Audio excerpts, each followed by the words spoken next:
வணக்கம். எல்லா துரோகங்களும் எதிரிகளிடம் நடப்பதில்லை. பெற்ற பிள்ளைகள் துரோகிகள் ஆகிறார்கள்.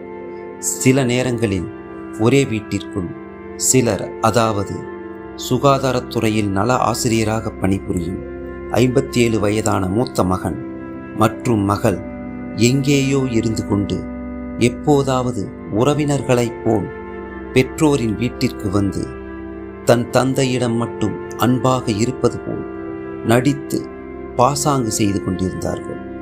அதே நேரத்தில் அமைதியாக தன் தாயையும் தம்பியையும் அழிக்கிறார்கள். இது பெற்றோர்களின் அறியாமை மற்றும் மூடநம்பிக்கைக்கு கிடைத்த பலன். அன்பு ஒரு முகமூடியாகிறது. வார்த்தைகள் ஆயுதங்களாகின்றன. குடும்பம் ஒரு மேடை நாடகமாகிறது. உண்மை அடக்கப்பட்டு கருணை தண்டிக்கப்படுகிறது.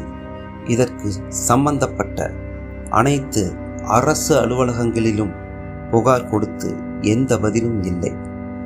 இது ஒரு கதை அல்ல, இது என் வாழ்க்கை. இது உதவியற்ற தன்மையின் இலக்கணம். நன்றி.